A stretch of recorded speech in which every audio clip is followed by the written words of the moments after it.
প্রণমী তোমাদের বন্ধুরা, শুভ সকাল।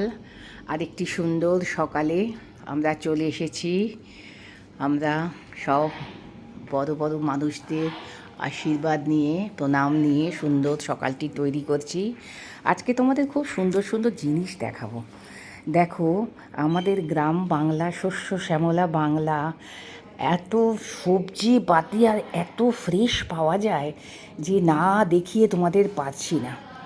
সকালের খবরের কাগজটার সঙ্গে সকালের সবজি, মানে একদম তাজা তাজা সবজি তোমাদের দেখাই। যারা চেনো না তাদের চিনিয়ে দিই। এই হচ্ছে পাট শাক, এই সময়টায় পাওয়া যায়। পাট তো তোমরা জানো বাংলার একটা বড় শস্য, বড় হয়ে পাটজাত অনেক দ্রব্য তৈরি হয় সে জানো, কিন্তু কচি অবস্থায় এই পাট শাকগুলো পাওয়া যায় এবং খেতে খুব ভালো লাগে। ডাল দিয়ে খাও, শাক ভাজা খাও, চালের গুঁড়ো দিয়ে বড়া করে খাও।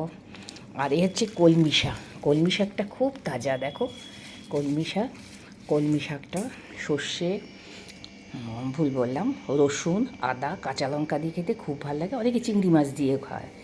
এই যে ঢ্যাঁড়স, টাটকা টাটকা কচি ঢ্যাঁড়স আর পটলগুলো তো কোনো তুলনাই নেই। একেবারে সুন্দর সুন্দর পটল, দেখো টাটকা পটল। আর এটিকে বলো তো, অনেকে এটাকে লাউ ভাববে, কিন্তু না, এটা হচ্ছে চাল কুমড়ো। এই চাল কুমড়োটা নিরামিষ তিলপোস্ত বাটা দিয়েও খাওয়া যায়, আবার চিংড়ি মাছ দিয়েও খাওয়া যায়।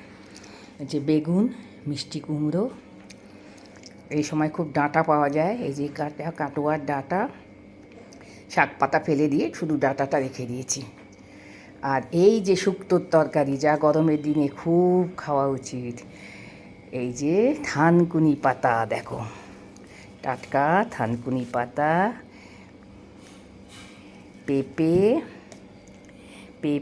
কাঁচকলা, থানকুনি পাতা, আর এই যে হেলঞ্চা শাক। কী মনে হচ্ছে? খুব লোভ হচ্ছে খেতে না? ঠিক আছে, আজকে তোমরা ইনগ্রেডিয়েন্টস এই শাক পাতাগুলো দেখে রাখো। এরপরে যখন আমি রান্না করব তোমাদের রান্নাটাও দেখাবো আজকে কি কি রান্না হয়েছিল। আর ফল তো একটু লাগবে, শুধু ফল খাওয়ার জন্য নয়, এটা আমাদের ঠাকুরের পুজোর জন্যও লাগে, কলা শশা ইত্যাদি সবার ঘরে ঘরে। তো শাক সবজিগুলো দেখে তোমাদের কেমন লাগছে জানিও।